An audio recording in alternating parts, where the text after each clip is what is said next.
어쨌든 지금 코로나 때문에 많이 고민하고 있는데 여러분들은 그래도 용감하게 오셨습니다.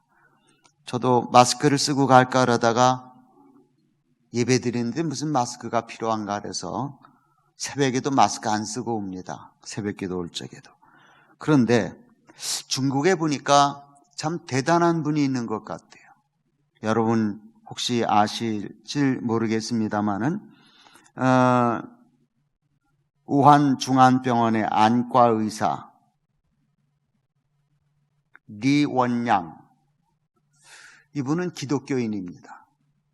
이분은 처음에 코로나 바이러스 때문에 중국이 어렵다고 하는 것을 친구들과 더불어 얘기했다가 감옥에 갇히기도 하고 풀려나서 일하다가 그 병에 걸렸어요. 코로나에 걸려서 이렇게 죽음을 맞이했습니다. 그런데도 불구하고 그 죽는 줄 아는데 거기를 가서 열심히 의사 일을 하다가 하나님 앞에 갔다고 하는 사실에 우리의 마음이 숙연해지고 머리가 숙여집니다. 그분은 또 부인이 배에 잉태해 있는 아내가 잉태하고 있는 아이가 있었어요. 아직 출생을 하지 못했는데 그것을 기대하고 있었는데도 불구하고 죽게 되었습니다. 그분이 수시로 이렇게 한시를 남겼는데 그 부인이 그를 종합해서 필요한 것들을 이렇게 우리에게 알려주게 되었고, 저는 그 시에서 조금 이렇게 중요한 부분만 몇 부분 이렇게 갈취를 했습니다. 한번 읽어보겠습니다. 나는 갑니다. 훈계서 한 장 가지고 동이 트지 않았지만 나는 갑니다. 가야 할 시간, 나루터는 아직 어둡고 배웅하는 이 없이 눈가에 눈송이만 떨어집니다. 그립습니다. 눈송이가 눈시울을 적십니다. 나는 본디 평범하고 보잘것없는 사람입니다. 어느 날 하나님이 나에게 그의 뜻을 백성에게 전하라 하셨습니다. 조심스럽게 말했습니다. 그러자 누군가 나에게 태평한 세상에 소란 피우지 말라며 도시 가득 화려하게 피어있는 꽃이 보이지 않냐고 말했습니다. 하나님이 내 머리 쓰다듬으며 말했습니다. 착하지, 나와 같이 가자. 인간은 가치가 없어. 이 말에 눈물이 왈칵 쏟아졌습니다. 비록 인간은 비난하고 하늘은 따뜻한 곳이더라도 말이죠. 저승으로 가는 다리를 건너기 두렵습니다. 나는 아직 세상에 나오지 않은 아이와 만나기를 꿈꿨습니다. 아들일지 딸일지 태어나면 뜨거운 눈물을 머금고 사람의 물결 속에서 나를 찾을 것입니다. 미안하다, 아이야. 나는 네가 평범한 아버지를 원했음을 잘 안다. 하지만 나는 평민 영웅이 되었구나. 하늘이 곧 밝습니다. 나는 가야 합니다. 한 장의 보증서를 들고서 이 일생 유일한 행랑입니다. 감사합니다.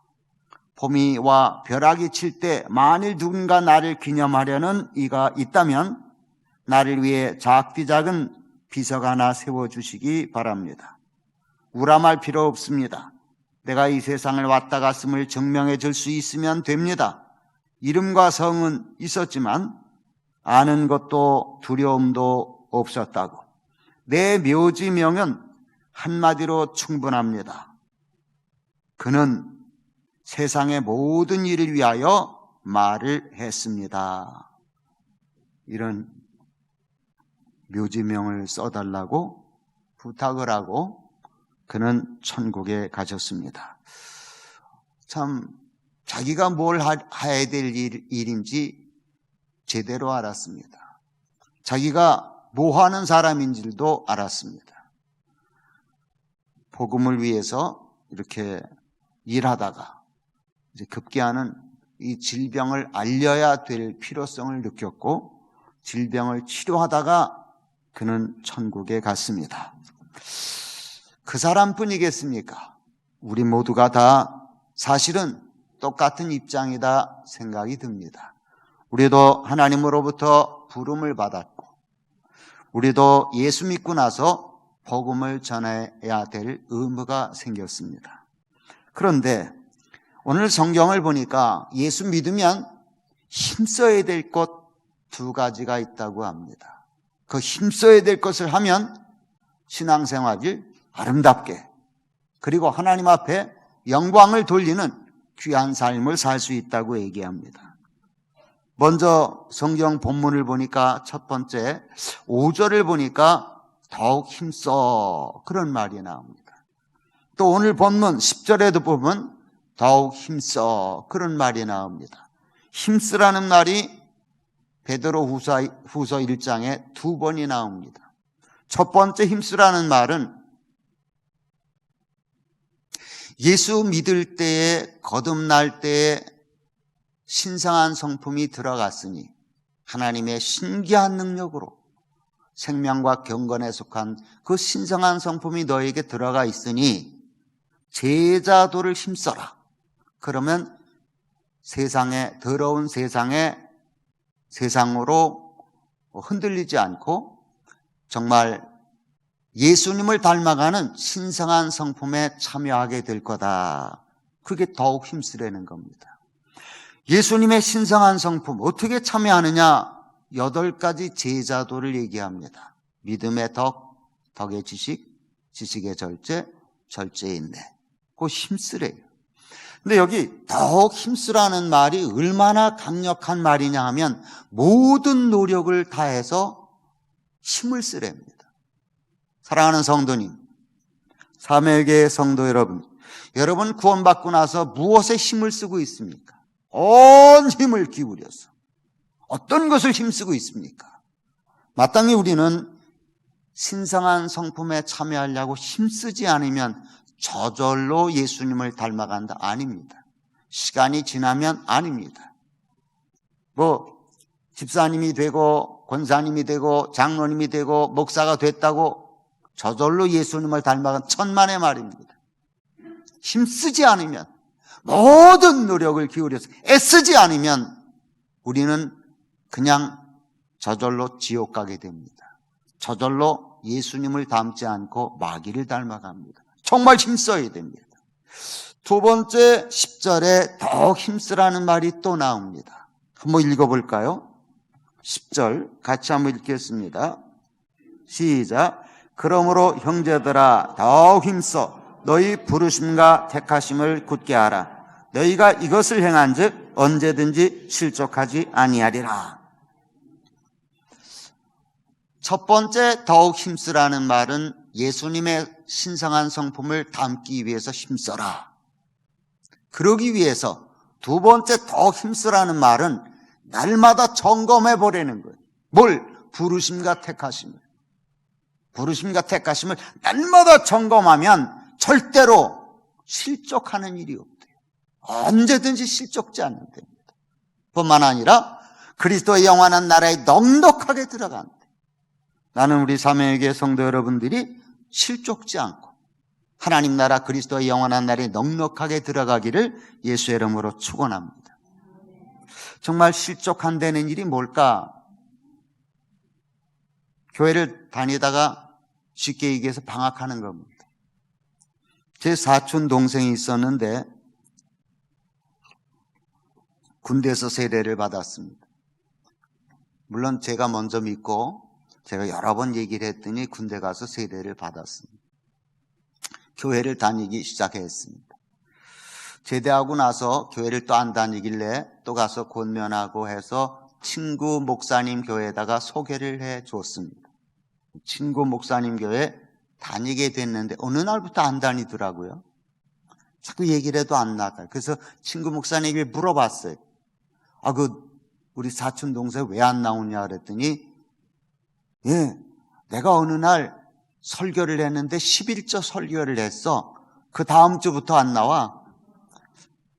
11조 때문에 병이 든 거예요. 실족당한 거예요. 그러고 안 나갔어요.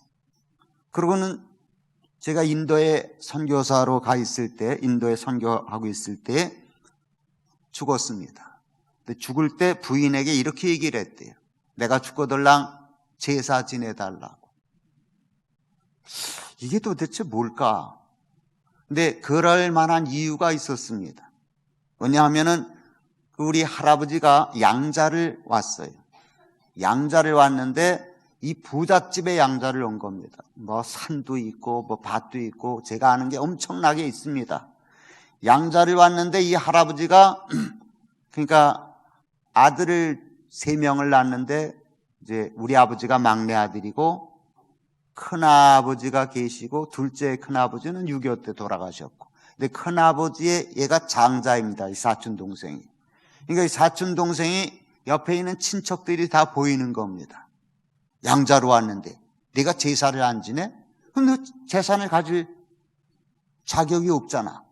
그러니까 얘는 제사 문제 때문에 고민을 많이 했던가 봐요. 그리고 결국은 이제 땅들을 아버지하고 의논해가지고 저희가 이제 막내 아버지잖아요. 막내 아들이잖아요. 저희 아버님이. 우리 아버지 몰래 땅을 팔아가지고 다 조카들끼리 다 나눈 거예요. 어쨌든 이 돈을 가지고 이제 유산을 물려받으려고 하니까 제사가 중요했던 거예요. 그래서 11조 설교에 시험 들어서 안 나오게 됐고 결국은 이렇게 제사 드려 달라고 하고 죽었으니 이 천국 간 게 맞나 지옥 간 게 맞는가 저는 아무래도 천국은 못 가지 않았는가 생각은 드는데 근데 이제 얼마 후에 그 부인을 만났습니다. 동서죠. 저한테 이제 동서고 사촌 동생은 저보다 1살 어렸었습니다. 동서를 만나서 얘기를 하다 보니까 동서는 믿음을 갖게 됐더라고요. 믿음을 그래도 유지하더라고요. 교회를 계속 나가고 동서는 구원을 받은 것 같은데 아무래도 사촌 동생은 지옥 간 것 같다 이런 생각이 듭니다. 아, 실족하는 거 무섭구나. 몇 달 전에는 우리 교회 초창기 때 나오다가 이사하신 분이 계셨습니다. 그분이 그때 집사였는지 평신도인지는 잘 기억이 안 나는데 한 30여 년 전에 저희 교회 나오다가 이사를 했습니다. 근데 어쩌다가 또 만났어요. 만나가지고 점검을 해보니까 기도는 열심히 한다는데 예수님의 이름으로 기도하는 걸 모르더라고요. 이분이 진짜 이 구원받은 게 맞아? 그래서 다시 영접 기도를 시켰습니다. 예수님의 이름으로 기도하라고. 영접 기도를 시키니까 영접 기도를 또 잘 모르더라고요. 저 이제 처음에 우리 교회 등록을 하면 다 영접 기도를 시킵니다. 그분도 아마 시켰을 것인데도 불구하고 30여 년 동안 교회를 안 다니니까 다 까먹은 거예요. 그리고 아이들이 딸 둘이 있는데 딸 둘이 다 시집을 갔는데 교회를 안 다니는 거예요. 손자들은 그래도 교회를 좀 다니라고 해서 손자들은 교회를 내보내는 것 같더라고요. 이 참 처음서부터 제대로 가르쳤으면 실족지 아니할 수도 있었는데 이게 제대로 못 가르쳤고 예수님의 이름으로 기도하는 것도 잊어버리다니 안타까운 얘기입니다. 어쨌든 다시 영접 기도를 시키고 다시 교회를 등록시키려고 하는데 쉽지가 않더라. 한번 실족하면 이게 회복하는 게 진짜 어려운 것 같아요. 그래서 신앙생활을 진짜 어떻게 하는 게 바르게 하는 걸까? 잘하는 걸까? 부르심과 택하심을 굳게 해주는 거로구나. 그러면 항상 언제든지 실족지 아니한다고 하니 이거야말로 최고의 방법이 아니겠는가? 그리고 천국에 들어갈 때 그리스도의 영원한 나라에 넉넉하게 들어간다고 하는데 교회가 이거 해야 될 일이 아닐까? 이런 생각이 들었습니다. 사랑하는 성도님, 자, 부르심과 택하심을 굳게 하라고 합니다. 부르심이 뭐죠? 어떻게 부르심을 굳게 하는 거죠? 마태복음 22장에 보면 예수님이 비유를 하십니다. 이렇게 큰 천국 잔치를 만들었다. 그런데 청함을 해서 혼인잔치에 수많은 사람들을 초청을 했는데 결국은 반대한 사람들도 있었고 온 사람들도 있었고 와 있는데 보니까 다 점검을 하는데 이렇게 보니까 의복을 입지 않고 그냥 앉아 있어서, 그래서 그 초청한 사람이가 물어보기를 어째서 당신은 예복을 입지 않았소? 그랬더니 입이 있어도 말을 못하는 거예요. 유구무원이거늘. 그래서 이 사람을 꽁꽁 묶어서 어두운 데 갖다 쳐넣어라.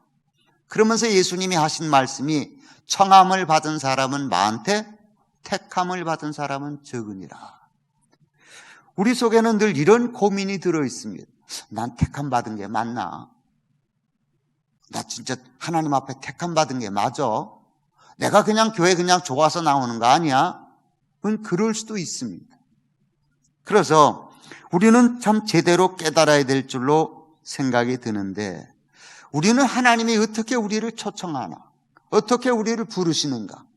여러분, 예수 믿을 때 처음 하나님이 우리를 부르실 때 여러분 어떻게 믿으셨습니까? 하나님의 초청도 없이 나 그냥 교회 와서 예수님이 하나님의 아들인 줄 알고 예수님은 그냥 믿기로 했습니다. 이런 사람은 없습니다. 하나님이 다 우리를 초청하십니다. 부르십니다. 어떻게 부르느냐? 복음을 통해 부르십니다. 자, 하나님께서 우리를 부르실 때, 자, 예수님께서도 제자들을 복음을 통해 부르시죠. 세례 요한이 붙잡혀서 감옥에 갇혔습니다. 이때 예수님이 오셔서 세례 요한이 했던 것을 똑같이 하십니다. 한번 따라해 보실까요? 회개하라. 천국이 가까웠느니라. 이거 누가 전하던 복음이라고요? 세례 요한이 전하던 복음입니다. 그런데 예수님이 세례 요한이 전하던 이 복음을 똑같이 전합니다. 그래서 우리 모두는 이 복음을 듣고 예수를 믿는 겁니다. 부모를 통해 들었든지 친구를 통해 들었든지 여러 경로를 통해서 우리는 복음을 듣습니다. 복음이 뭔가요? 예수는 하나님의 아들이시다. 예수님은 우리 죄를 위해 대신 십자가에 죽었다가 살아나셨다. 그 예수를 믿으면 구원을 얻는다. 영원한 영생을 얻고 천국 간다. 이게 복음입니다. 그러면 사실 우리는 이 복음을 믿고 나서 진짜 해야 될 일이 있는데 회개입니다. 복음을 듣고 나서 믿기로 작정했다면 회개가 꼭 필요합니다. 회개가 뭐죠? 회개는 지정의가 포함되어야 됩니다. 알아야 돼요. 모르고 믿는 건 회개가 아닙니다. 알아야 돼요. 내가 하나님이 원하는 길을 가지 않고 정반대로 갔구나. 욕심대로 살았고, 그리고 하나님이 기뻐하는 삶이 아니라 하나님을 반대해서 정욕으로 세상에 끌려서 마귀가 좋아하는 대로 살아왔구나. 그래서 알아야 됩니다. 근데 하나님이 우리 죄를 위해서 예수 그리스도를 보내주셨구나. 그 다음에는 마음으로 정말 안타까워서 진정으로 통회하는 마음이 있어야 됩니다. 하나님, 나는 어쩐지 왜 이렇게 마음속에는 하나님이 원하는 길보다 하나님이 싫어하는 일을 왜 내가 이렇게 좋아하죠? 하나님이, 내가 태어날 때부터 나는 죄인입니다. 다윗이 고백했듯이 태어날 때부터 나는 죄인이로소이다. 그리고 진정한 애통하는 마음이 있어야 돼. 그리고 마음적으로, 정적으로 애통하는 마음이 있을 뿐만 아니라 이제 의지적으로 돌이켜야 됩니다. 죄를 멀리하고 습관을 끊고 하나님이 기뻐하는 일을 위해서 의지적으로 행동에 옮길 때 그걸 회개라고 합니다. 그런데 예수님이 이런 말씀을 하십니다. 세례 요한 때부터 지금까지 천국은 침노를 당하나니 침노하는 자는 빼앗느니라. 여러분, 침노한다는 말이 좋은 말 같아요? 나쁜 말 같아요? 침노.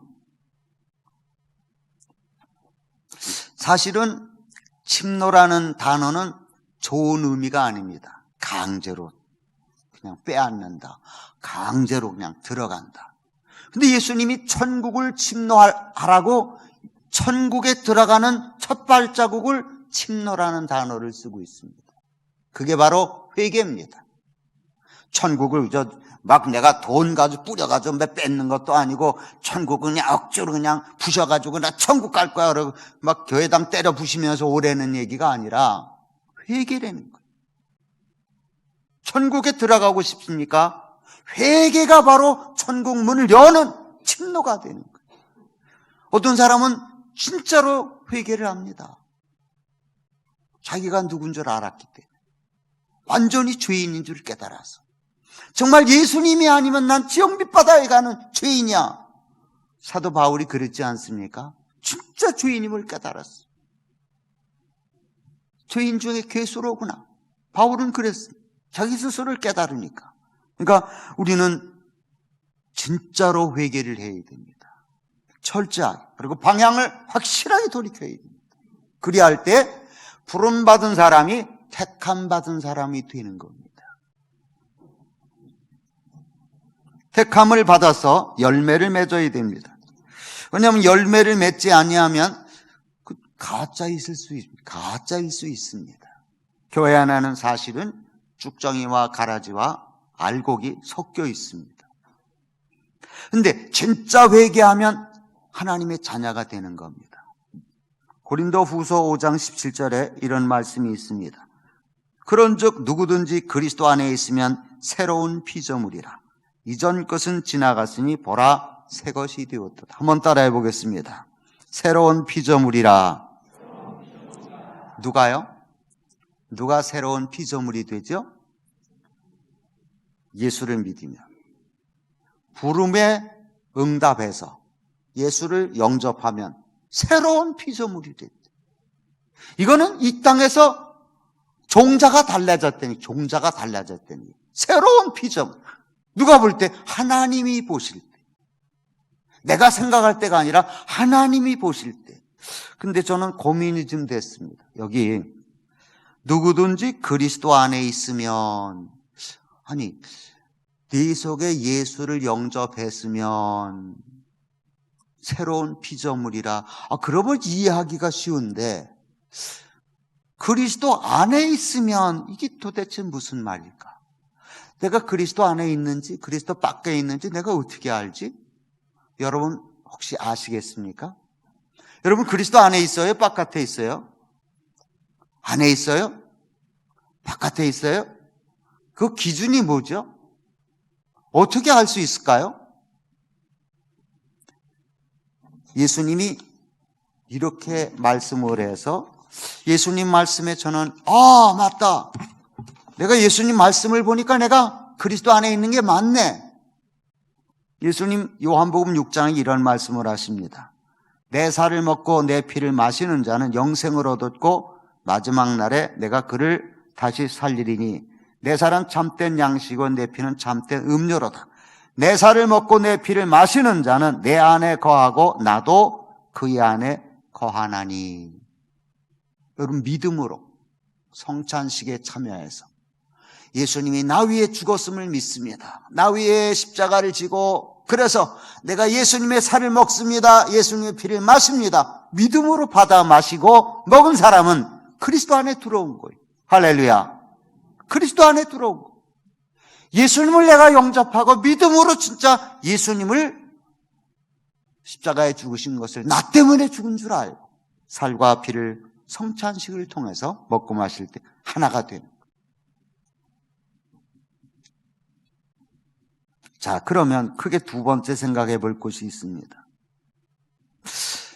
진짜 예수를 이제 믿고 받아들였고 그리고 내가 성찬식에 참여했어요.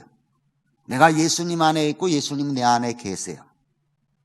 중요한 것은 가짜도 그럴 수 있다는 거예요. 가짜도 그럴 수 있기 때문에 열매가 중요하다고 얘기합니다. 택함을 받은 자는 열매로 증명이 돼야 돼요. 예수님은 늘 그 열매를 가지고 얘기하십니다. 거짓 선지자인지 참 선지자인지 뭐로 알겠느냐? 열매를 보아하느니라. 진짜 신앙인지 가짜 신앙인지 뭘 보고 합니까? 열매를 보아한다고 합니다. 무슨 열매입니까? 어떤 열매입니까? 예수를 닮아가는 열매입니다. 예수를 닮아가는 열매를 맺을 때 진짜구나. 오래 믿었는데 예수를 닮아가질 않아요. 대신 마귀를 닮아가요. 가짜구나. 예수님이 제자들을 택해서 세운 다음에도 똑같은 말씀을 합니다. 너희가 나를 택한 것이 아니요 내가 너희를 택하여 세웠나니 이는 너희로 가서 열매를 맺게 하고 또 너희 열매가 항상 있게 하여 내 이름으로 아버지께 무엇을 구하든지 다 받게 하려 함이라. 신앙생활을 오래 했는데 열매가 없다.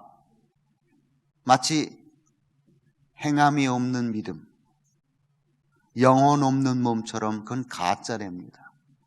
열매를 맺어야 되는데 어떻게 무슨 열매? 예수 닮은 열매. 그러니까 처음 예수 믿을 때는 비슷비슷해요. 이게 가짜인지 진짜인지. 다 회개도 했다 그러고 성찬식도 참여하고 또 그저 기도도 하고 헌금도 하고 예배도 출석하고 잘 몰라요. 교회는 섞여 있기 때문에. 그런데 사도 요한이 이렇게 얘기를 합니다.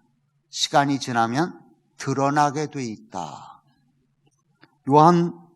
요한일서 3장에 가보면 그렇게 말씀을 합니다. 이러므로 하나님의 자녀들과 마귀의 자녀들이 드러나나니 무릇 의를 행하지 아니하는 자나 또 그 형제를 사랑하지 아니하는 자는 하나님께 속하지 아니하니라. 여러분, 예수 닮은 열매는 뭐고 마귀 닮은 열매는 뭡니까? 드러난대요. 마귀는 어떤 존재예요? 마귀는 크게 두 가지 특징이 있습니다. 하나는 거짓말, 또 하나는 살인. 그게 마귀 닮은 겁니다. 오랫동안 신앙생활하는데 거짓말을 썩 잘해. 약속을 안 지켜. 그게 마귀 습성입니다. 이 세상에는 다 약속들이 많이 있지 않습니까? 그죠? 결혼식 할 때도 그거 사실 약속 아니겠어요? 근데 부부지간에 약속을 안 지켜. 그리고 막 이혼을 해. 또 세례받을 때 하나님과 약속하는 거 아니겠어요? 근데 약속을 다 잊어버려. 그대로 직분 받을 때 우리는 약속을 하지 않습니까? 하나님은 뭐라 그럽니까? 해로울지라도 약속을 지키라 그럽니다.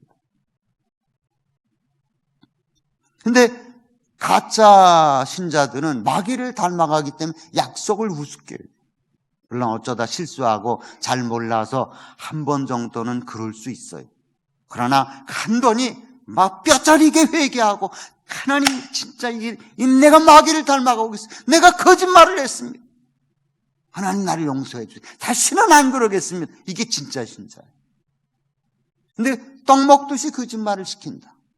하얀 거짓말, 회색 거짓말, 까만 거짓말, 그 상황에 따라 막 시킨다. 마귀 닮아가는 거. 마귀 닮은 특징 두 번째가 있는데 살인입니다. 살인. 여러분, 살인이 뭐죠?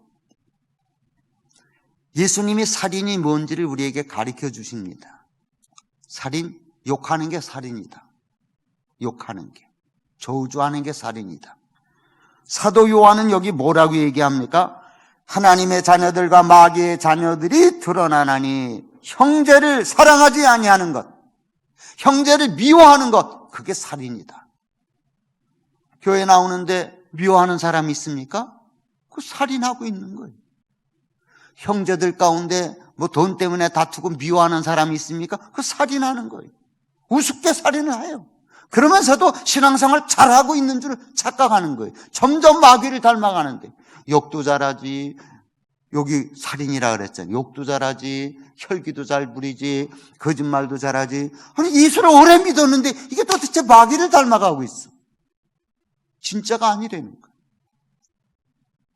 하나님 닮은 사람은 그러면 어떻게 삽니까? 예수 닮은 사람은 어떤 열매를 맺어야 됩니까? 예수 닮은 사람은 진짜 열매를 맺어요. 그게 뭐죠? 한번 보겠습니다. 성경 한번 같이 찾아볼까요? 에베소서 4장 에베소서 4장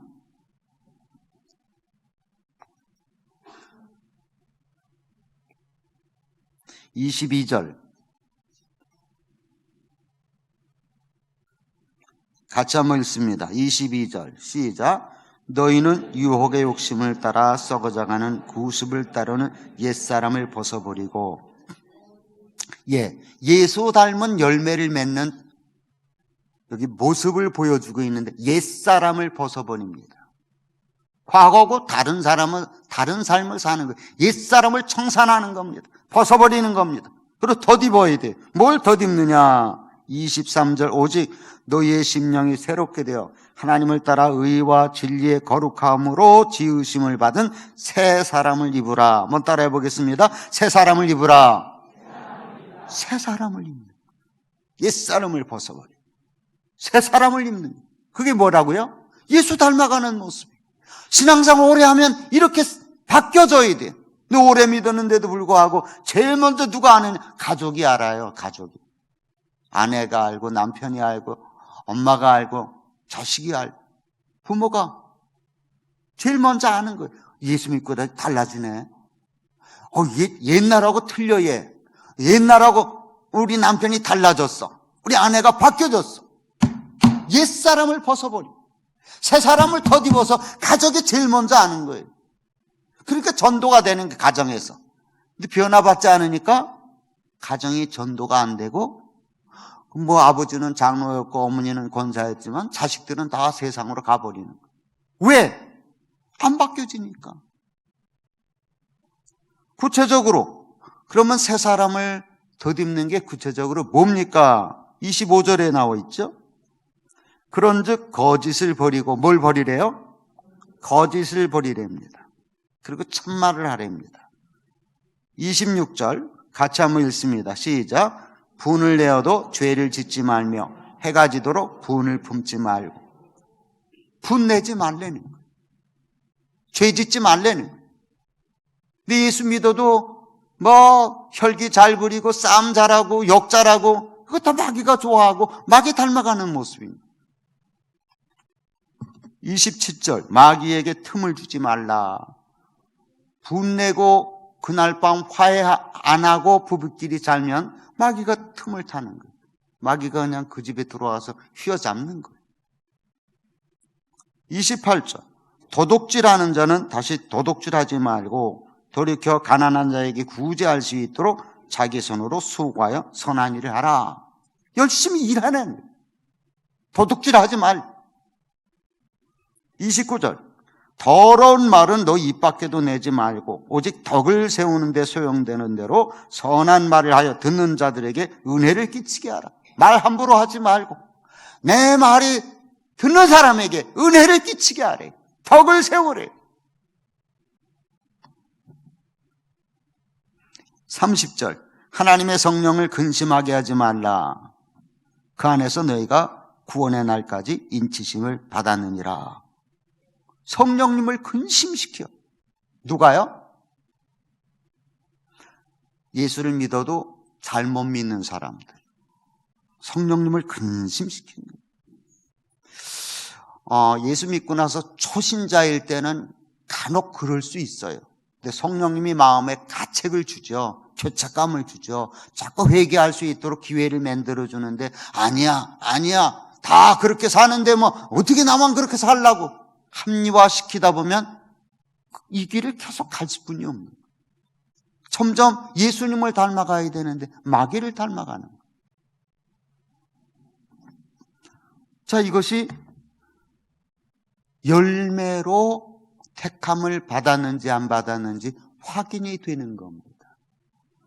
교회 나와 예배드리고 기도하고 11조 내고 철야기도 하고 중요합니다. 해야 됩니다. 근데 그것만 해가지고는 안 되고 실제로 바뀌어지고 있느냐? 옛사람을 벗어버리고 새 사람을 덧입었느냐? 그리고 이렇게 정말 바뀌어진 삶을 가족이 느끼는가? 가족이 보는가? 그게 중요하다.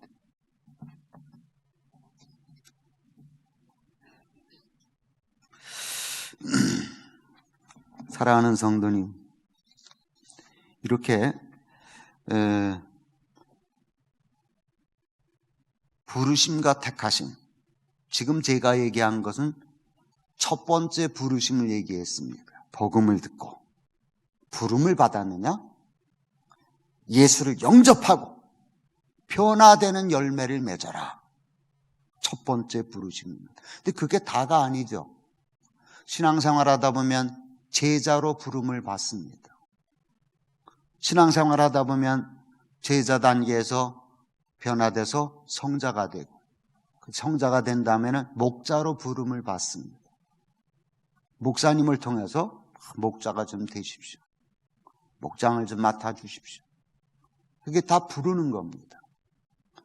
그리고 목자의 삶을 살면 이제는 사명자로 부름을 받습니다. 교구를 좀 맡아서 교구의 목자들을 잘 이렇게 할 수 있도록 좀 교구를, 목자들을 세우는 일을 좀 해 주십시오. 교구장으로서 사명자의 역할을 해야 됩니다. 어쨌든 우리가 처음 예수 믿을 때만 부르심과 택하심이 있는 게 아니라 단계마다 부르심과 택하심이 있습니다. 그래서 저희 교회는 예배 때마다 5가지 성장 과정을 얘기하잖아요. 신자가 되라, 제자가 되라, 성자가 되라, 목자가 되라, 사명자가 되라. 근데 많은 사람들은 이 첫 단계부터 제대로 못 가니까 결국은 제자의 삶도 엉망진창, 성자가 됐는지 안 됐는지 그저 초신자하고 똑같고, 목자를 시키려고 하는데 뭐 달라진 게 있어야지. 어떻게 이 사람에게 양떼를 맡길까 고민하는 경우가 많이 생길 수 있습니다. 그러나 부르심과 택하심을 날마다 굳게 하는 사람은 벌써 알죠. 가족이 알고, 목장 식구들이 알고, 교역자가 압니다. 당신은 정말 목자 할 수 있는 자격이 됩니다. 변화 많이 받았습니다. 어린 신자들을 위해서 섬길 수 있겠습니다. 그렇게 되는 거예요. 여러분, 목자가 되려면 신앙생활의 성장 과정을 알아야 됩니다. 단계마다 어떻게 변화되는지를 확실히 알 수 있어야 됩니다. 육신의 자녀도 똑같은 것 같아요. 여러분, 아이들을 키워볼 때 어떻게 아이들이 자라나죠? 아이가 출생했는데 태어나자마자 7발짝, 8발짝을 걷고 나서 천상천하 유아독전. 그건 거짓말입니다. 석가모니가 그랬다고 그러죠? 그 거짓말입니다. 그럴 수가 없어요. 태어나자마자 하고 울잖아요. 그리고 단계가 점점 단계가 오잖아요. 이거는 객관적인지는 아니지만은 저희 나름대로 생각을 해봤습니다. 첫 번째 단계가 뭘까? 아기 이름을 부르면서, 아니 이름이 없으면 까꿍까꿍 하면 아기가 그냥 쳐다보고 그냥 빵긋빵긋 웃는 거 얼마나 이뻐요. 그게 첫 번째 단계 같아요. 아기를 바라보고 빵긋빵긋 웃어주는. 또 어떤가요? 조금 자라면 1살쯤 못 미쳐가지고 걸음마를 떼잖아요. 한 발자국 떼면 이건 뭐 그냥 천하를 얻은 기쁨으로 막 박수치고 얘가 한 걸음 걸었다고. 또 어떤가요? 조금 있다 보면 엄마 그럴 때마다 아빠는 좀 서운해합니다. 얘가 왜 엄마는 부르고 아빠는 안 부르느냐고. 말 배우는 단계가 있습니다. 초등학교 들어가기 전 바로 유치원 과정에는 산수를 또 공부하잖아요. 하나 더하기 하나는 둘이다. 또 뭐 기역, 니은, 디귿, 리을 글자를 막 배우려고 배워야 됩니다. 그래서 초등학교를 들어가면 이제 학창 시절이 시작됩니다. 초등학교, 중학교, 고등학교, 대학교. 시간이 지나면은 남자들은 군대도 갔다 오고 직장도 가지게 되고, 그리고 연애 시절을 거쳐서 결혼해서 아이를 낳아서 부모가 되는 겁니다. 누가 안다고요? 부모는 이거를 다 아는 거예요. 애를 키워봤기 때문에. 영적인 목자도 이거를 알아야 되는 거예요. 영적인 단계를. 그래야 제대로 키울 수가 있는 거예요. 이번 구정 때 우리 조카들이 저희 집에 왔습니다. 그래서 결혼 적령기가 이제 막 된 사람도 있고 아직 안 된 사람도 있는데, 내가 이 조카들에게 내 연애 시절을 얘기해야 도움이 되겠다 싶어가지고 제 연애 얘기를 해줬습니다.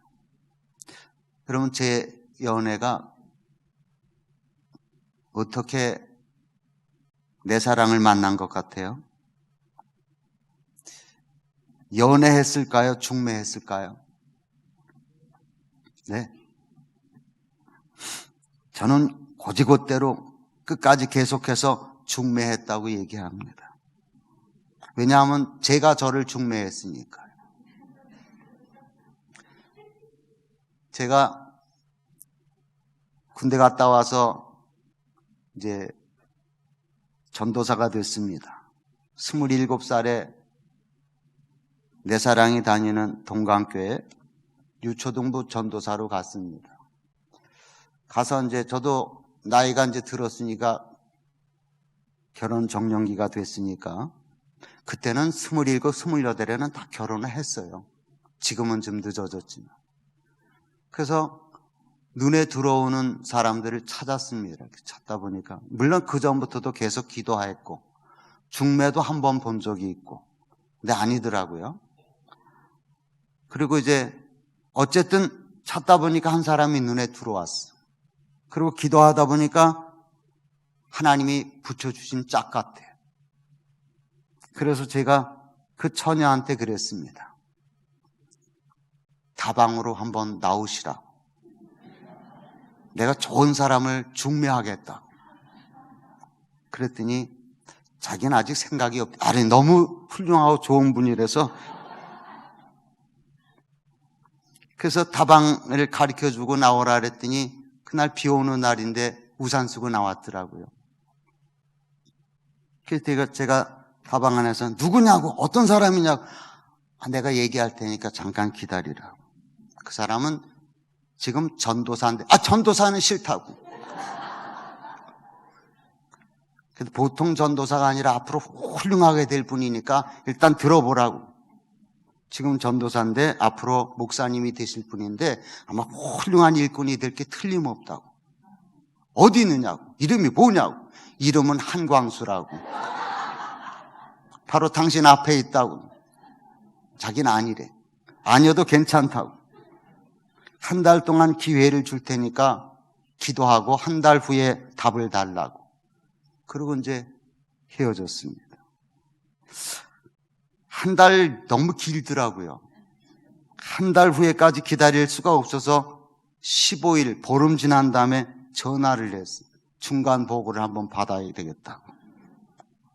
중간 보고를 듣고 싶다고. 그래서 또 중간에 한번 만났습니다. 중간 보고를 듣기 위해서 만났는데 하는 말이, 과거에는 0%였는데 미안해서 그런 말을 했는가 봐요. 과거에는 0%였는데 지금 한 5% 정도뿐이 없다고. 좋아하는 게 긍정적인 5%, 나머지 95%가 반대라고. 괜찮다고. 하나님이 가속도를 붙여주면은 한 달 후에, 보름 후에는 분명히 100% 될 줄로 난 믿으니까 나는 기다리겠다고. 그리고 또 헤어졌습니다. 한 달 후에 만나서 만약에 노라고 반대가 나오면 우리는 이 얘기가 없었던 거로 하고 그냥 가는 거다. 없었던 거로 하고. 예스라는 대답이 나오면 우리는 1년간 연애하자. 그러고 결혼하자. 그렇게 약속을 했던 거예요. 근데 진짜 한 달이 다 됐어. 한 달이 다 돼가지고 또 만났습니다. 그때는 지금 처갓집, 옛날 처갓집 들어가는데 전부상대가 하나 있는데 전부상대 밑에서 이렇게 만났습니다. 만나가지고 대답을 듣고 싶은데 노라고 그러더라고. 하늘이 무너지는 것 같더라고. 나는 사실 첫사랑인데 이게 도대체 이런 일이 있을 수가 있는가 너무 슬퍼서 눈물도 나오더라고요. 알았다. 없었던 거로 하자. 이제 일부 때는 내가 깜빡 잊고 얘기를 못했는데 한 가지를 덧붙였습니다. 없었던 거로 하자. 그러나 난 분명히 하나님 뜻 같아서 40이 될 때까지 난 결혼 안 하고 기다린다.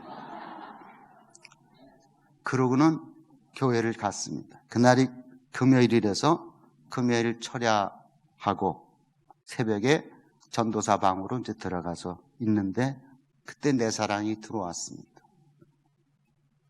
들어오더니 우편 엽서 한 장을 딱 주고 가는 거예요.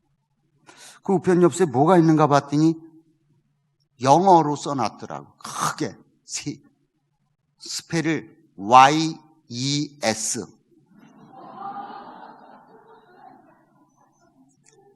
그래서 또 하늘이 정말 하늘을 얻은 것처럼 얼마나 기쁘고 천하를 얻은 것 같더라. 그래서 1년간 연애를 했습니다. 또 교인들 몰래 또 사람들 몰래, 왜냐하면 전도사였고 청년이었으니까. 그래서 저희들 연애하는 데는 큰 교회 철야기도 하는 데가 저희들 연애 장소였어요. 1년간 하고 나서 나중에 장모님, 우리 권사님을 만나가지고 권사님 죄송합니다. 권사님 모르게 1년 동안 연애했는데 증표가 여기 있습니다. 그리고 그때 이제 예스 카드를 보여드렸어요. 허락해달라고. 그래서 결혼했습니다. 부모는 자녀의 성장 단계 잘 알아야 됩니다. 그 때마다 필요적절한 말을 해줄 수 있어야 됩니다. 신앙생활, 영적인 목자, 영적인 단계를 잘 알아서 그 나름대로 부르심과 택하심을 제대로 가르쳐주면 신앙이 제자에서 성자, 성자에서 목자 잘 하나님 앞에 정말 열매를 잘 맺는 이런 신앙생활을 할 수 있다고 그렇게 성경은 가르쳐주고 있습니다. 부르심과 택하심을 곧게 하라. 그냥 하는 게 아니라 힘써서 해라. 더욱 힘써서 해라. 모든 노력을 다 기울여서 이거 하라는 거예요.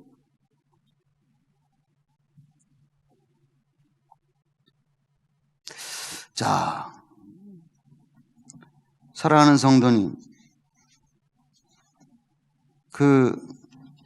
이렇게 하나님 앞에 헌신하고 부르심과 택하심을 굳게 하려고 할 때 우리는 마귀가 반대하고 있고 마귀가 장애물을 놓고 있다는 사실을 잊어버리면 안 됩니다. 마귀는 얼마나 우리를 유혹하고 죄짓게 하고 그냥 방향을 삐뚤어 가게 하려고 엄청나게 노력을 합니다. 깨어있지 않으면 그 단계마다 하나님이 원하는 열매가 맺어지지가 않아요. 날마다 힘써야 돼.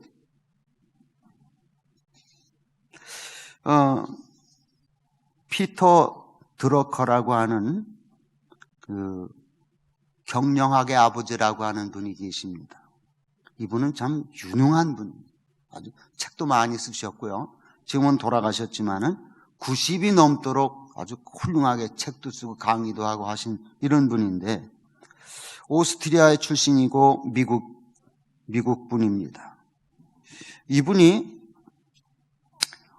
그 인생을 바꾸어 놓을 수 있었던 것은 어릴 때 학교 다니는데 학교 선생님이 이렇게 질문을 했답니다. 너는 무엇으로 기억되기를 바라느냐? 반 학생들이 아무도 대답을 못했대요. 너는 무엇으로 기억되기를 원하느냐? 학생들이 다 듣고 아무 소리 안 하니까 그 선생님이 이렇게 얘기했답니다.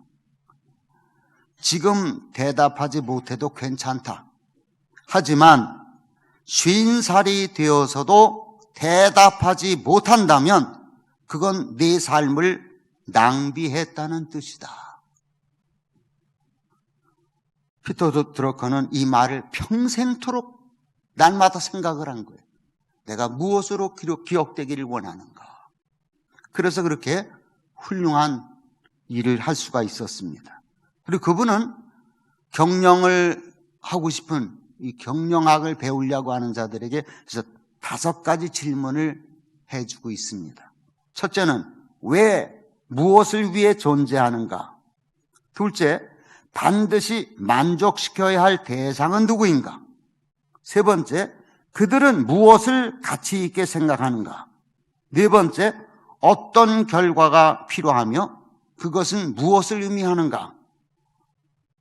5번째, 앞으로 무엇을 어떻게 할 것인가? 이 5가지 질문.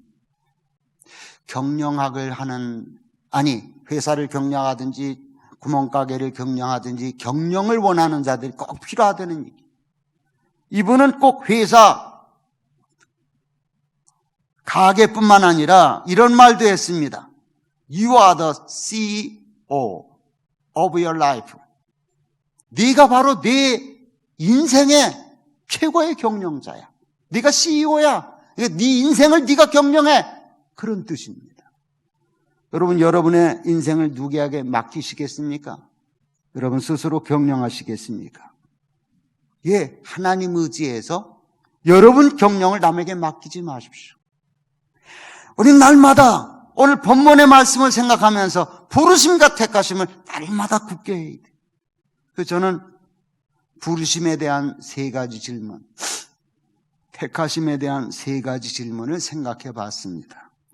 부르심에 대한 3가지 질문 가운데 첫째가 나는 그리스도를 통해 어떤 은혜를 받았는가? 둘째, 나는 어느 단계의 부르심을 받았나? 정체성에 대한 겁니다. 세 번째, 내가 누릴 특권이 무엇인가? 정체성에는 특권이 따라오기 때문입니다. 그 다음에 택하심을 통해서 3가지 질문. 어떤 제자도를 주님이 원하시는가? 단계마다 그 원하는 제자도가 달라요. 믿음, 덕 위에 지식의 절제. 2번째, 어떤 신성한 성품이 흘러나와야 하는가? 신성한 성품. 신자의 단계에서, 제자의 단계에서, 성자의 단계에서 신성한 성품, 예수 닮은 성품. 심령이 가난한 자, 애통하는 자, 의에 줄이고 목마른 자. 그 성품이 그 단계에서 흘러나와야 돼. 그것은 쉽게 되는 게 아니라 사탄을 이겨야 되고, 쉽게 되는 것이 아니라 나를 부인해야 되고, 내 십자가를 지고 주님 앞에 복종할 때 그게 가능해집니다. 끝으로 어떤 습관을 길들여야 하는가? 하나님은 우리를 단계마다 부르시고 부름에 합당한 부름에 합당한 결심을 하게 하시고, 그래서 택함을 받은 사람들은 이렇게 정말 습관이 바뀌어져서 비전이 바뀌어지고 사명이 바뀌어지고 경건이 바뀌어지고 축복의 통로로 쓰임을 받아야 하나님을 기쁘시게 하는 열매를 맺을 수 있습니다. 저는 몇십 년부터 목회를 시작할 때 저는 하나님 앞에 늘 무릎 꿇고 2가지를 물었습니다. 첫째가 나는 누구입니까? 둘째가 내가 무엇을 해야 합니까? 사랑하는 성도님, 부르심과 택하심을 굳게 하십시오. 날마다 십자가 앞에 무릎을 꿇고 내가 누굽니까? 하나님 나를 왜 부르셨습니까? 어디에 부르셨습니까? 내가 해야 될 게 뭡니까? 이것을 제대로만 하면 절대로 실족함이 없습니다. 하나님 나라 넉넉하게 들어갈 뿐만 아니라 멸류관을 받을 것입니다. 이런 축복된 영적 전쟁에 승리하는, 정말 주님 앞에 멸류관 받는 이런 삶이 여러분의 삶이 되기를 예수의 이름으로 축원합니다. 기도하겠습니다.